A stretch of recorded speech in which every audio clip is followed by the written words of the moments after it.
Comment les enfants d'Israël ont pu sortir de l'Égypte? Parce que l'Égypte n'avait pas des murs comme les autres pays. L'Égypte avait des moyens d'enfermement plus profonds, plus extraordinaires, de la sorcellerie. On va dire, ça existe pas. Bien sûr que ça existait la sorcellerie. Ça existe même encore. Qu'elle soit moins puissante que précédemment, c'est une chose. Parce que les hommes y croient moins et parce que l'intellect prime, etc. Mais en réalité, ces forces étaient tellement puissantes en Égypte qu'il n'y avait pas besoin de mettre des murailles, des gardes de partout. Les gens ne pouvaient pas quitter l'Égypte sans la permission des autorités égyptiennes, qui étaient menées par des sorciers. Des murs virtuels. Voilà. Si bien que même les anges ne pouvaient pas descendre en Égypte. Ani velo malach, ani velo saraf. Dieu dit: je descendrai moi-même, parce que les anges ne peuvent pas descendre en Égypte, de peur de se laisser capturer par la sorcellerie. On va dire, mais quel rapport avec les anges? Comment un ange immatériel peut se laisser capturer par la sorcellerie? En fait, c'est toute l'idée de ce qui est la sorcellerie, c'est de prendre la sainteté et la dévier. À la base, ça nous rappelle le Satan. Le Satan, ça veut dire l'istote, c'est-à-dire se détourner.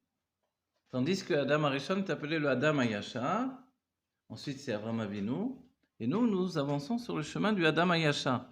Tout ce que les Rebbeim nous ont transmis, ça s'appelle le chemin de l'homme droit. L'homme droit, le Adam Ayashar. Ayashar, ça nous fait penser au Yosher. Le Yosher, c'est le Kav Ein Sof, la ligne de lumière infinie qui elle est droite, et qui ne se détourne pas ni à droite ni à gauche. Mais comme elle est au milieu, elle amène les deux situations de droite et de gauche forcément. Et de là, hein, quand on analyse le droite et le gauche, ces deux forces générales qui transcendent ce désir et ce besoin d'évoluer jusqu'à une maturité, ces deux forces, c'est Chesed et Gvura. Chesed, là on l'aborde sous une image différente, parce que c'est important de le comprendre, c'est la Yetzia, c'est le côté masculin. Le masculin, c'est la Yetzia de lui-même, la sortie de lui-même. On va dire, mais attends, l'homme, au contraire, on a l'impression que, par exemple, quand il rentre chez lui, il ne veut plus bouger, alors que la femme, elle aime bouger à l'extérieur, etc. En fait, la sortie de lui-même, c'est, il exclut de lui-même tout ce qui vient contrecarrer son besoin de tranquillité. Ça a l'air d'être inversé dans le monde spirituel. C'est inversé dans le monde spirituel. Oui et non, c'est un jeu sans arrêt, c'est inversé, effectivement. Mais maintenant, si vous comprenez déjà cet aspect de chesed, on ne l'exprime pas souvent comme ça, mais c'est très important, parce que sinon on croit toujours, chesed c'est généreux. Ok, mais on a dit que ça, c'est tout? Non, chesed c'est cette sortie de soi-même. Un épanchement de soi-même qui entraîne vers l'expression. Vous voyez? Mais l'expression, en fait, plus on monte dans l'âme, dans le côté du chesed, et plus l'expression devient de plus en plus limitée, jusqu'à atteindre une seule nikuda, comme un yud. Donc là, on fait le chemin inverse, puisqu'on a dit qu'on avance depuis l'immaturité vers la maturité. Atteindre les mochin de Gadlut. Les mochin de Gadlut, la largesse d'esprit, c'est être capable de confondre le chesed et la gvura. Ces deux notions. Alors on dit, qu'est-ce que la gvura? On a dit, la gvura c'est la nature d'intégrer, de préserver, d'assimiler. À nouveau, là on peut dire, oui, mais on a l'impression que la femme, elle est pas comme ça dans ces notions où elle reste immobile, elle attend, elle bouge pas. On a l'impression qu'elle veut sortir, elle veut exprimer, il lui manque toujours quelque chose, on n'a pas ça, on n'a pas ci. Elle est jamais contente de ce qu'elle a. A priori, la Gvura devrait être justement dans ces natures-là où j'ai reçu ce que j'ai et je garde ce que j'ai. Non, elle est toujours dans un mouvement de Yetzirah, justement, de sortie d'elle-même, on a l'impression. L'inquiétude, c'est une sorte de sortie de soi-même. Il va arriver ça, viens, il faut se projeter à l'avant, qu'est-ce qu'on fait? Tac, tac, tac. L'homme, il part toujours au présent. Vous voyez, c'est souvent un sujet de conflit, tout au moins de controverse entre l'homme et la femme. La femme, elle dit, il faut faire ça. Et l'homme, il a déjà les mains occupées parce qu'il a demandé autre chose. Donc ça l'énerve, mais en fait, elle dit, mais non, pas tout de suite. Mais lui, pour lui, c'était tout de suite. Parce que, voilà, il n'y a pas de projection, on va dire de manière essentielle, en lui, il n'y a pas de projection pour l'instant d'après. Il n'est pas tout le temps en projection. Il est concentré sur l'instant présent. Vous vous rappelez que l'un des enseignements essentiels du Baal Shem Tov, c'est de dire, pour faire le tikkun, la réparation de mon âme, il faut être concentré sur l'instant présent.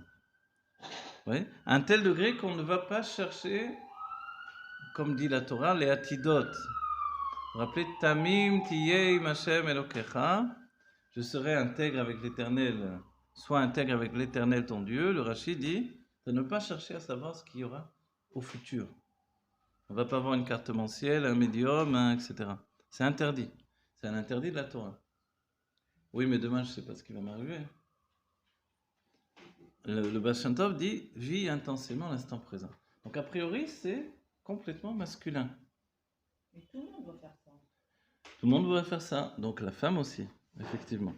Mais on a dit que la femme, a priori, elle a cette notion de recherche de l'équilibre par le fait de satisfaire les manques. Là, je rajoute un autre élément. La notion du manque. Elle a des manques constamment. Il manque ci, il manque ça, on n'a pas ci, on n'a pas là. Et l'homme, il n'a pas cette notion de manque. On va dire, alors, il vaut mieux être comme un homme de ce côté-là. On va être plus heureux dans la médecine. Dans ce cas-là, on va dire, mais alors pourquoi Dieu a marié un homme et une femme? Voilà. À cause de la femme, les hommes sont malheureux. Voilà, on termine le cours. Rabbi Hanania ben Akasher. L'idéal, ce serait d'arriver à une maturité en vivant le présent pour retrouver le Kavensei. Alors, recommencez, vas-y. Oui, ben c'est ça. L'homme et la femme, ils doivent ensemble. D'arriver ensemble à une maturité pour vivre le présent. Donc pour retrouver le Kavensei. Une maturité pour retrouver le Kavensei. Dis maturité ou de maturité? Maturité. Maturité. Ça doit être Kavensei. Alors, le Kavensei, c'est la ligne de lumière infinie, le Kavensei. On dit par exemple, alors je vais venir, j'ai un texte que vous dites, c'est bien. On dit Adam Kadmon. Adam Kadmon, c'est la structure de dévoilement qui va apparaître dès que le Kavensei pénètre dans le Chalal Apanoui. Traduction, Dieu voile sa lumière, ça donne la naissance d'un endroit vide. Justement, les kabbalistes ont pensé que c'était vide totalement. L'explication de la Chassidut, c'est que non, il n'y a rien de vide, puisque le Zohar dit les tatar pano mine. Il n'y a pas de domaine, il n'y a pas d'endroit vide de lui. Donc, s'il n'y a pas d'endroit vide de lui, pourquoi cet endroit-là va être vide de lui? Alors, le Gaon de Vilna pensait que c'était encore plus grandir Dieu en disant qu'il était capable de faire ça. La Chassidut dira non, il n'a pas besoin de faire ça. Il a simplement voilé. Une fois qu'il installe le voile de la lumière infinie, se dévoile la lumière limitée. Vous voyez? Le Reshimo et le Gvul. Deux forces qui sont à la base même de la structure de l'homme et de la femme, de Chesed et de Gvura. Le Or Abilti Bal Gvul, la lumière infinie qui n'a pas de fin, et à une autre sorte de lumière infinie qui, elle, possède la fin. C'est Bal Gvul, justement, qui possède la limite. Mais quand la première prend le dessus, la deuxième n'apparaît pas. On pourrait le rapporter à notre vie quotidienne. Si le mari est tout à fait chesed, la femme n'apparaît pas, elle est dans son coin. Si bien qu'elle n'apparaît pas. Comme pendant des siècles, on a dit, derrière un homme, il y a toujours un grand homme, il y a toujours une petite femme. Une femme en tout cas, c'est pas la taille, marloquette sur la taille, mais une femme. Ok. Et donc elle était derrière lui, elle était cachée. On l'a vu avec notre rabbi a priori. Combien sont de gens qui ont vu la rabbinite au quotidien? Très peu. La rabbinite, dès qu'elle sortait, on lui donnait du kavod. Elle ne supportait pas le kavod. Elle allait dans un supermarché, on lui donnait du kavod. Évidemment, on a laissé passer première la rabbinite. Donc elle disait, bon, on ne reviendra plus jamais ici. Donc du coup, elle sortait même plus faire ses courses.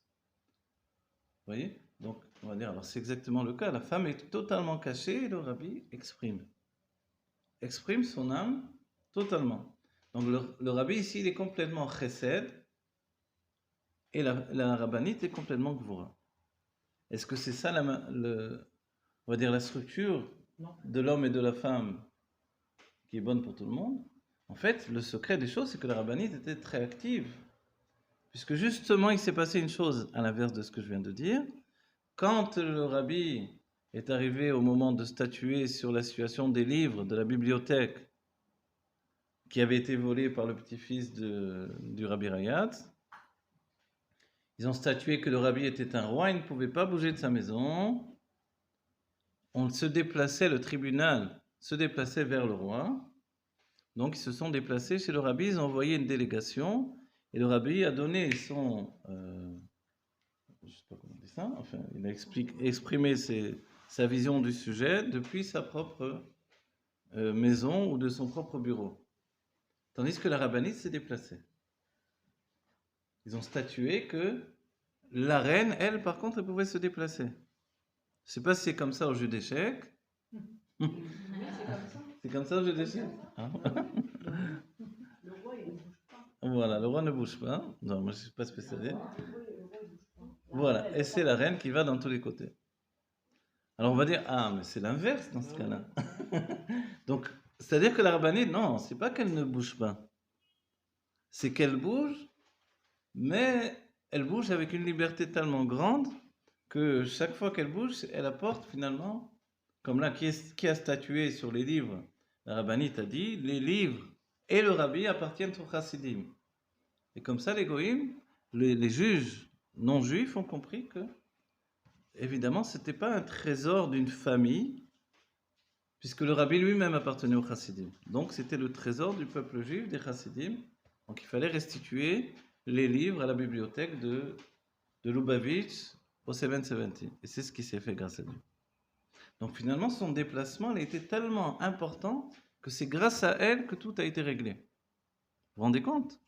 C'est-à-dire, on n'a pas dit que c'est grâce au rabbi, de ce qu'il a dit, il a parlé, etc. C'est même pas ce que le rabbi a dit. A priori, en tout cas, moi je ne sais pas. Je ne sais pas qui a vu.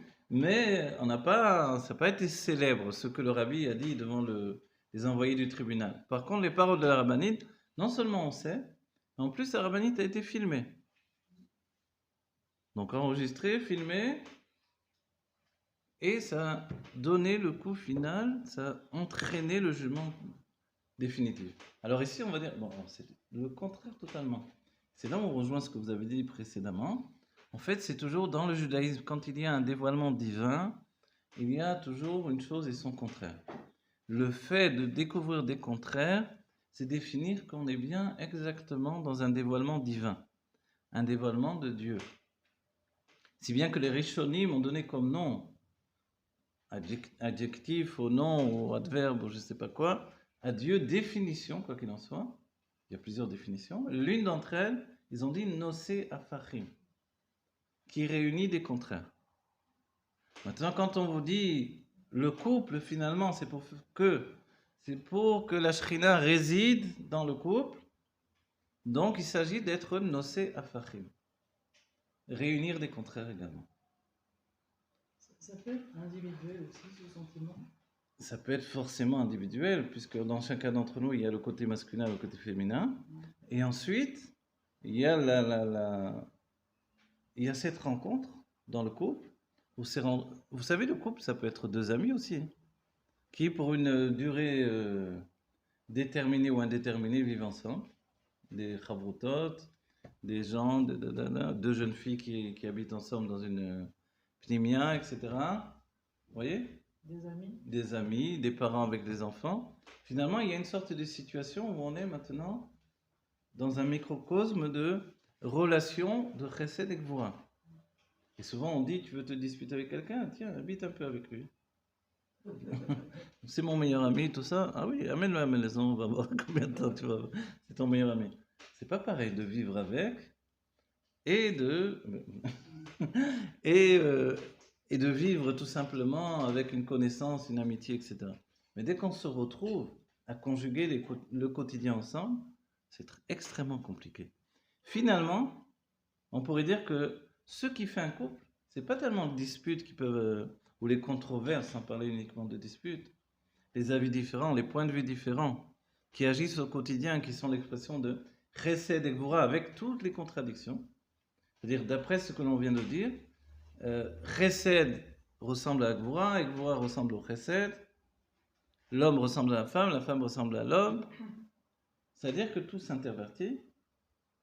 Mais en vérité, si un homme et une femme se supportent, c'est justement dans le quotidien. Un homme et une femme se supportent, ils peuvent dormir ensemble. Ils peuvent avoir la même brosse à dents, ou deux brosses à dents. Ils peuvent utiliser la même salle de bain. Ils utilisent la même maison au quotidien. C'est sur ces points-là, finalement, que Dieu a donné la bracha pour qu'ils résident ensemble. Parce qu'a priori, c'est justement sur ces points-là qu'on ne peut pas supporter quelqu'un. C'est là où je vous dis, quand j'ai un meilleur copain, oui, viens, tu vas pas aller à l'hôtel, viens habiter chez moi. 3 jours après, j'en peux plus, je suis pas là. Il y a de ces manières, il vit d'une manière, c'est impossible, etc. On va dire, mais je crois que c'était ton meilleur ami, ton ami d'enfance, tout ça. Pourquoi ça ne fonctionne pas tout à coup? Parce que justement, il n'y a pas la bracha de Dieu. Alors on va dire, ah, ok, mais tu sais qu'il y a des couples qui vivent ensemble des années sans bracha de Dieu, puisqu'ils sont en couple. Alors n'oubliez pas que dans la vision même, ce que dira le Rambam, dans la vision du monde des non-juifs, un homme ramène une femme dans sa maison et c'est un mariage. Il n'y a pas réellement un besoin d'aller, puisqu'il n'y a pas trop pain, d'aller à l'église ou d'aller à la mairie. Le mariage, c'est déjà ce que les goïms disent concubinage. Donc c'est considéré comme un mariage en soi. Et dès qu'il y a un mariage, effectivement, il y a une possibilité d'entente. Et c'est pas parce que ce sont des goïms qu'ils n'auront pas la bracha de Dieu. La bracha de Dieu peut exister même chez eux. Du moment où ils ont des valeurs de vie, etc. Mais quand il n'y a plus de valeurs de vie, alors tout va mal, évidemment. Qu'ils soient des juifs ou des non-juifs. On va dire, mais chez le juif, c'est plus compliqué. Pourquoi? Parce qu'il faut faire rentrer la divinité dans le quotidien. Finalement, on ne vit pas à deux, mais mets sur la table ici. On vit à 3. C'est ce que les sages nous ont dit. L'homme, la femme et Akadosh Baruch Hu. Et Dieu. L'homme, la femme et Dieu vivent ensemble, constamment. C'est ça le judaïsme. Donc en fait, c'est un ménage à 3. Qui fait 1. Hashem Echad, Oshmo Echad. Mais le 1, vous voyez, Echad, c'est 3 lettres aussi. Donc dans les 3 lettres, il y a forcément l'homme, la femme et Akadosh Baruch Hu lui-même. Et ça, c'est la situation en fait. Donc quand on revient à la base, on va dire, bon, mais est-ce que dans ce cas-là, si tout s'intervertit tout le temps, y a-t-il une réelle nécessité de faire que l'homme soit chesed et la femme soit gvura? Ou que des gens, sans parler uniquement d'hommes et de femmes, des hommes sont chesed, d'autres hommes sont gvura?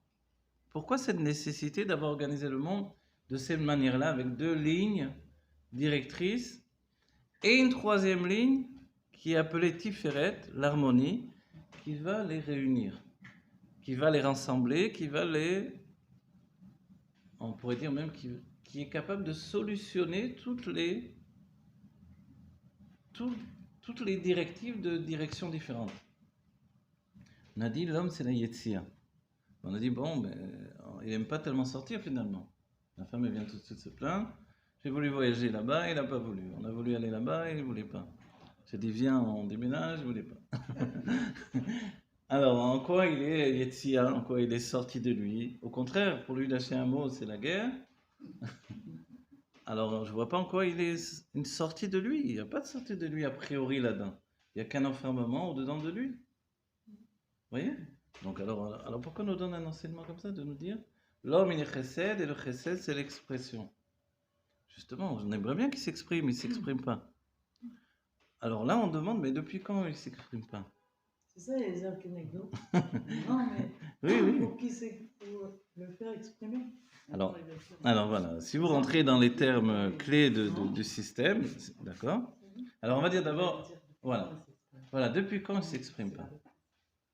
Depuis quand il ne s'exprime pas? On va dire, quand même il était jeune, il s'exprimait. Quand il était beaucoup plus jeune, il s'exprimait. Le temps a passé, il s'exprime de moins en moins. Les sages vont nous dire, c'est que, en fait, justement, il y a des degrés différents. Et quand il a atteint un degré qui est en relation avec ce qui s'appelle la chokma, alors il a coupé la notion de Yetsia qui était en lui, de sortie de lui-même qu'il avait précédemment. Elle s'est solutionnée dans la sortie intérieure en lui-même. Qu'est-ce que ça veut dire? C'est-à-dire qu'il est tellement habitué à sortir de lui en lui-même qu'il n'a plus besoin de sortir de lui en dehors de lui-même. Ah, c'est mystérieux ça. Il faut être un homme pour comprendre ça. Ça veut dire qu'il réfléchit tout seul, qu'il essaie tout seul. Voilà. Je vais vous donner un exemple type de ce que je dis là. Quelqu'un n'a pas d'argent pour rembourser une dette, ou payer je sais pas, son loyer, ou payer une charge, bon, ce qu'on veut. Il lui manque l'argent pour payer une grosse somme qu'il doit verser, il n'a pas. Il se casse la tête, il n'est pas tranquille, il dort mal, etc. Il tourne la chose dans tous les sens dans sa tête. Tout à coup, miracle, solution, etc. Il a réussi à avoir l'argent. Donc juste là, il avait dans sa tête, il se voyait aller courir, par exemple, vers le propriétaire, lui donner l'argent, vers la dette qu'il avait, payer la chose, Ok. Donc dans sa tête, ça fonctionnait comme ça, il pensait qu'à ça. Dès le moment où il a l'argent, il a obtenu l'argent, il est plus pressé de courir, rendre l'argent. On va dire, mais je crois que tu étais pressé. Non, ça va, maintenant j'ai le temps. Qu'est-ce qui se passe maintenant tout à coup? Tout à coup, la tranquillité qu'il a en lui occasionne que le souci qui est un empressement terrible, qui ne lui laissait pas de tranquillité, il est allé voir tout le monde ou pas, mais quoi qu'il en soit, il a bien fallu que Dieu lui donne cet argent. Quand Dieu lui a donné cet argent, au lieu de courir pour le rendre, le fait qu'il ait sur lui la somme fait qu'il est beaucoup plus tranquille.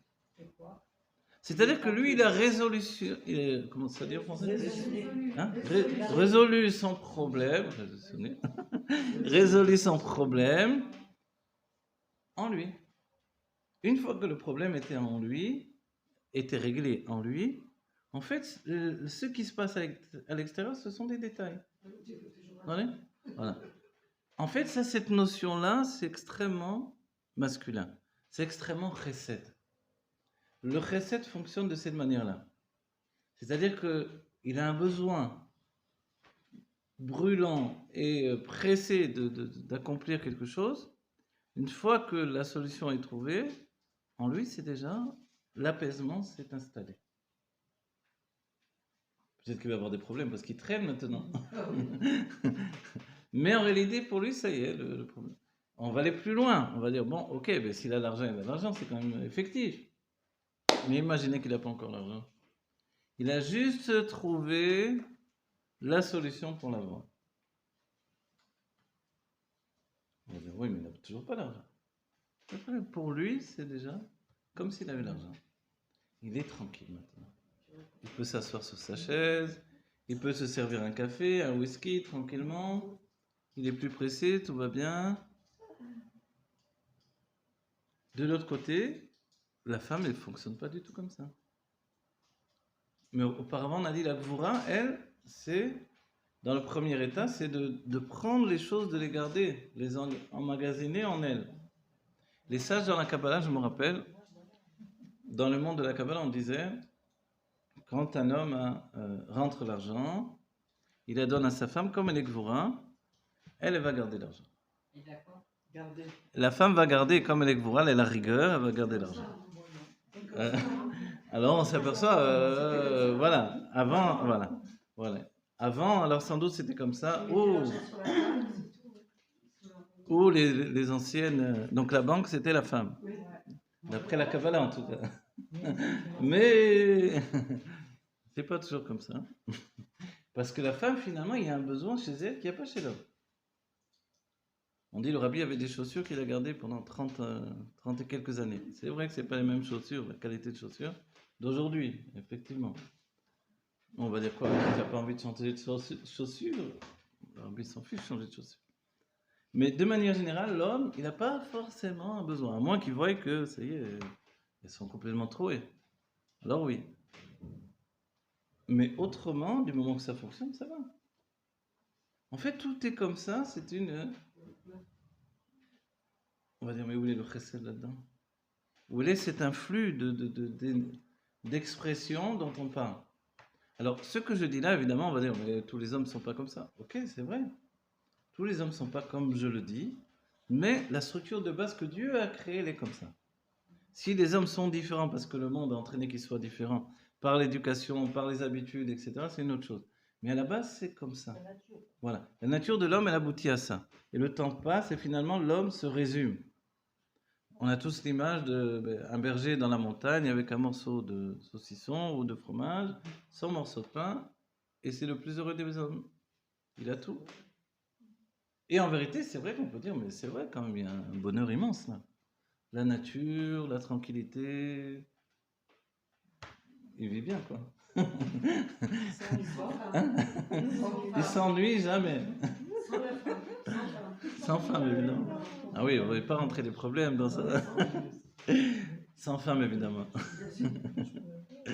Donc, il ne s'ennuie pas. Il se suffit à lui-même. La femme, elle s'ennuie. Pourquoi? La femme n'est pas axée sur la même structure. C'est là où on va comprendre un peu plus la Gvura. La Gvura, c'est le réceptacle, le cli.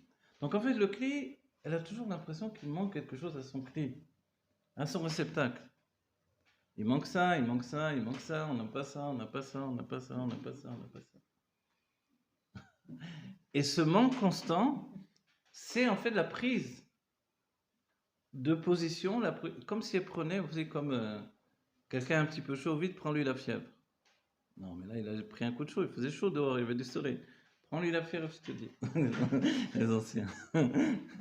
Bon, c'est comme si elle prenait sa température tout le temps. Ou comme si elle faisait son rejbon, ses comptes tout le temps. Vous voyez? Ça, c'est la nature féminine de base que Dieu a installée. Ce qui fait que elle est tout le temps inquiète de tout, tout le temps, tout le temps, tout le temps. Qu'est-ce que l'inquiétude? La notion de manque. L'inquiétude vient de la notion de manque. J'ai pas assez pour mes enfants, j'ai pas assez pour ma famille, j'ai pas assez pour ci. On va dire, ok, mais quand Dieu a organisé tout ça, depuis les mondes divins, est-ce que c'était comme ça dans les mondes divins? En fait, quand Dieu a créé le monde, il a créé d'une telle manière où la ligne de lumière infinie, elle est sortie de sa source, Chesed, et elle a rencontré un plan de la création à venir. C'est-à-dire que la structure de base, qui était immatérielle, était déjà porteuse de tout ce qui allait être dans les moindres détails. Aussi, la lumière infinie est venue et a rencontré le plan. Et en fait, le monde que l'on vit est comme ça. Le plan, c'est l'espace. Le plan, c'est l'espace, c'est le lieu. Tandis que c'est la Gvura, c'est le Korakvul chez Bainsof, la limite dans l'infini. Tandis que le temps, lui, provient plutôt de la notion d'infini. C'est pour ça que le temps, il n'a jamais de fin. Le temps, maintenant, si je dis je suis au présent, je dis non, c'est faux. On est déjà au passé. Mais là, je suis au présent. C'est faux, on est déjà au passé. Comme quelqu'un qui vous lui demandez l'heure, quelle heure il est? Il est 16h. Non, excuse-moi, il est 16h, une seconde. Ah, 16h, 2 secondes. Ah, il court derrière. Attends, je t'ai dit quelque chose, c'est pas vrai. Non, ça va, approximativement. En fait, c'est vrai que normalement, si on fait, comme on dit dans le Tania, émettre la mytho, on voit que ce monde dans lequel nous nous trouvons, il est impossible d'être vraiment a priori émettre la mytho. La vérité absolue. Puisque ne serait-ce que de dire l'heure à quelqu'un, on est déjà en train de dire un mensonge. Parce qu'au moment où on lui dit l'heure, on est déjà au passé, donc l'heure a changé. Vous voyez? Et c'est comme ça de manière ininterrompue. Et même quand on dit ça va et toi ça va, le simple fait que je dise ça va, je me demande si ça va. Alors c'est pour ça qu'il vaut mieux dire Baruch Hashem. Parce que Aya au veillé. Alors voilà, l'idée du Makom c'est ça. Et c'est là la rencontre entre Chesed et Gvura, entre l'homme et la femme. Parce qu'on va se dire, bon, ok, mais Dieu il a voulu nous torturer, il a réussi parce qu'il a... Mais n'oubliez pas qu'on a dit... Non, c'est vrai que donner à un homme il s'en va de sa maison, sa femme elle est contente, tout va bien, elle va pas l'appeler dans la journée pour lui dire que une grosse catastrophe ou quoi, ou que, je sais pas, elle est inquiète, mais il suffit qu'elle soit inquiète ou qu'elle n'est pas très bien, et sa journée elle est fichue en l'air pour lui. Il n'est pas tranquille, il n'est pas objectif, il n'est pas efficace toute la journée. Donc il a besoin de finalement du clic qui lui dise c'est bien, on est bien. Vous voyez? Dès le moment où il dit c'est bien, on est bien, tout va bien. Lui s'installe dans le clic. Il s'installe dans le réceptacle. C'est pour ça qu'on dit quelle est la maison. On va dire, ouais, mais c'est peut-être lui, peut-être qu'il est décorateur d'intérieur. Peut-être c'est lui qui a choisi les meubles, tout ça. J'ai choisi tous les meubles, je te les fais livrer. Et après on dit c'est elle la maison. En fait, la maison c'est elle, même si c'est lui qui a fait tous les meubles, il a peint les murs et j'en sais rien. Parce que... Non, il se peut qu'il décide, mais une fois que c'est installé, ça ne veut pas dire que ça va lui plaire à elle. Alors là, s'il rentre dans des ennuis. Alors voilà, donc il faut mieux faire ensemble. Mais en fait, la femme, elle est comme le hors-rosaire du mari. En fait, elle reçoit du mashpia. Et elle est juste le hors-rosaire de la lumière. Alors on dit, voilà, alors on n'entend pas là, alors il faut dire. On dit ici que la femme, elle est comme le hors-rosaire du mari. Du mari, c'est-à-dire qu'elle donne, elle renvoie, elle est le reflet. Alors, on va le rapporter par rapport à ce qui s'appelle la bina. La bina, quand on traduit en français, comment vous traduisez? Réflexion. Donc réflexion, forcément, ça nous rappelle réflexion.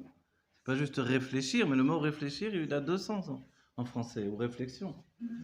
Le reflet, donc, le reflet de quoi? Quand on dit réflexion, en fait, c'est le reflet de la chokma. La bina, la réflexion intellectuelle est le reflet de l'intelligence. Ça va bien quand je dis ça en français. Vous voyez? Sa réflexion intellectuelle est le reflet de son intelligence. Ouais, c'est beau, ça fait Voltaire ou je ne sais qui. Mais en fait, c'est complètement vrai. Si bien que les sages dans la Kabbalah nous diront elle n'a megar makloum, elle n'a rien d'elle-même. Si elle n'a rien d'elle-même, alors d'où lui vient ce sentiment de manque? On va dire oui, mais ça marche puisqu'on a dit elle n'a rien. Donc, quand on dit elle n'a rien d'elle-même, elle a megar makloum, elle n'a d'elle-même rien du tout. Donc Dieu a instauré en elle un sentiment permanent de manque. Le vide. Voilà. Le manque, en fait, il est après exprimé par le vide. Oula. Mais par... le manque, c'est qu'il manque toujours, par exemple, un objet à la maison. Il manque quelque chose pour... il manque... Quand elle a fait les courses, elle a oublié quelque chose. Voilà, elle a oublié quelque chose. Ça, c'est toujours... Voilà. Dis-moi, on ne va pas retourner 50 fois. Non. Le manque fait la limite. Le manque crée l'espace, en tout cas. Le manque fait la limite, oui. Ouais. Mais le manque Ça fait... fait le cadre. En fait, le manque génère un espace, on va dire, spirituel, psychologique, dans lequel on peut se noyer. Non, c'est vrai, je le dis comme ça un peu, mais c'est vrai. C'est-à-dire que le manque va générer un besoin. Un mouvement aussi d'aller. Voilà, parce que c'est un besoin. Le manque génère un besoin, et le besoin... Qui va dans l'autre sens, donc ça limite en fait. Oui, bien sûr, ça limite, mais en même temps de limiter, l'idée de manque chez la femme et le fait que ça va occasionner chez elle un besoin de sortir de la limite, chez l'homme, ça peut être occasionné, remplacé par un mouvement intérieur, comme on l'a dit tout à l'heure. C'est-à-dire que lui, par exemple, dans l'homme, je vous dis la construction originelle, peut-être que Dieu l'a fait, il peut très bien se figurer que... Tiens, j'irais bien faire un voyage là-bas, etc. Dans ce pays, voir un peu, je sais pas, visiter les Indes ou partir à la pêche, je sais pas trop où, en Amérique du Sud. Et le simple fait d'y avoir pensé, ça a occasionné chez lui un bien-être. Ça suffit. Et ça suffit, c'est suffisant pour lui, parce qu'il n'a pas en lui, instinctivement, Dieu n'a pas déposé dans lui, dans sa construction, ce sentiment de manque qui occasionne chez lui une problématique qui, chez la femme, devient un empressement, voilà, un manque. Chez elle, le manque, c'est le besoin. Chez lui, le manque, c'est créatif. En fait, ça donne un équilibre. Ça donne un équilibre, c'est vrai, c'est pour ça ce qu'on a dit. Ce que Dieu a visé, cet équilibre de contradiction. C'est extraordinaire. Mais ça, tout ce que je vous dis, ça peut très bien être entre moi et moi. Tout ça, je l'ai en moi du côté masculin, du côté féminin de l'homme. Sous-entendu selon ce qui dévoile ici ou là, ou effectivement dans le couple. Ou dans nos parents, quand on a observé nos parents, on peut se dire, mais ils étaient comme ça en réalité. Vous voyez? Sans connaître la Kabbalah, sans rien savoir, ils avaient cette structure-là. Elle a répondu au fait qu'elle était son reflet. Pourquoi elle est inquiète, par exemple, facilement que lui, alors que lui, c'est la lumière. C'est le machine. Alors, c'est pour ça que quand on analyse, par exemple, dans le Tanya, on dit le côté de la Gvura, c'est le côté où il y a le feu. Là-bas, il y a le feu, il y a l'orgueil, mais il y a aussi tout ce qui est le travail, la vitalité, les nigunim, la création. Énormément. Même le Gan Eden, pas le Gan Eden, mais le Olam Haba. On va dire, finalement, tout ce qui est une progression se trouve du côté féminin, du côté gauche. Et on va dire le côté droit, alors il a quoi? Le côté droit, on a dit, il y a l'état de Yetzia, mais l'état de Yetzia, de sortie de lui-même, ce n'est que l'expression de la jeunesse. Et c'est là on va revenir au début de notre cours et le rattacher avec ce que l'on a étudié maintenant. Il y a une différence entre un homme à un certain moment de sa vie et un homme dans le courant de sa vie. Dans le courant de sa vie, l'homme était dans une structure de Yetzia, de sortie de lui-même constamment. Il sortait constamment de lui-même. Et Dieu lui donne l'envie. Souvent on croit que c'est uniquement les forces. Ce n'est pas les forces. Pas parce qu'une personne est fatiguée, alors il ne bouge plus de sa maison. C'est faux, c'est pas vrai. Parce que tout à coup, des hommes qu'on croyait complètement, ils sont entraînés par un ami et puis ils s'en vont, j'en sais rien, à la pêche, au café ou j'en sais rien où. Tout à coup, ils ont de la vitalité. On dit, ah, mais elle était où cette vitalité? La femme, elle peut lui dire, quand je t'ai demandé de sortir et de voyager, elle était où cette vitalité? Pourquoi je la vois avec ton ami, tout à coup, tu as envie Alors, qu'est-ce qui s'est passé? Alors, c'est vrai que, on va dire, dans la construction d'un homme pour arriver à une construction, à aboutir à une maturité, l'homme est dans un état de Yetzia. Et la Yetzia, de lui-même, la sortie de lui-même, c'est un état de besoin qui entraîne, comme on l'a dit pour l'aspect féminin, donc un état de manque qui entraîne le besoin. Ça commence par le fait que l'adolescent vit dans un état constant de manque. Donc il a des besoins infinis. Mais dans l'adolescent, en fait, il y a deux états chez lui. Ce que va être la chorma, la maturité à venir, et ce qu'est déjà l'état de jeunesse qui va l'entraîner à construire sa vie. Ce qui fait que dans l'adolescent, il y a un besoin extraordinaire et en même temps, il y a une sorte de satisfaction de la volonté elle-même. Je vous le traduis dans un terme que j'utilise habituellement. Il est très ennuyant. Oui, c'est-à-dire c'est assez curieux, mais l'adolescent en lui-même est déjà plus proche, on va dire, de l'homme âgé qui va être, que finalement, que l'adulte qui va devenir. L'adulte qui va devenir, on verra qu'il est très souvent assez différent de l'adolescent. Tandis que l'homme, quand il sera plus âgé, il rétablit un lien avec l'adolescent et finalement il va rétablir un lien avec son enfance. En d'autres termes, avec le temps qui passe, l'homme va ressembler de plus en plus à ce qu'il était dans son adolescence, jusqu'à revenir à ressembler à ce qu'il était dans son enfance.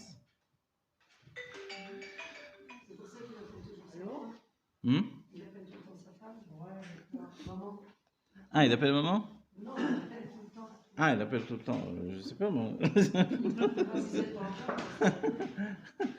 Non, alors, alors j'explique pas, moi, par rapport à ce que... je suis ni là, ni là pour l'instant. Ok, je suis entre les deux, moi. Mais je fais une analyse par rapport au Sphirot, c'est comme ça que je... Pardon, allez-y. En fait, c'est une contradiction, parce qu'on pourrait croire que l'adolescent, il est vraiment dans un état plus équilibré. Oui, en fait, c'est ça le secret. Alors, on va dire, oui, je voulais vous citer. Vous vous rappelez que le Tzemar Tzedek a été le premier à donner une définition exacte de l'âme animale. Il a dit, l'âme animale, c'est un ratzol leitaneg, un désir d'avoir du plaisir. Vous vous rappelez cet enseignement-là?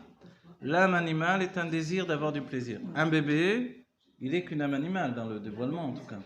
Secrètement, on perçoit une vie intense, même spirituelle, etc. Mais dans l'expression, il est qu'une âme animale. C'est-à-dire un désir d'avoir du plaisir. Voilà, il arrive, hop, il veut ça, il veut ça, il veut ça. Et dès qu'il obtient ce qu'il veut, il est rassasié. Après, il voudra autre chose, mais pour l'instant, quand il a eu ce qu'il veut, il est rassasié. L'adolescent, pas du tout. L'adolescent, quoi que vous lui donniez, il n'est jamais rassasié.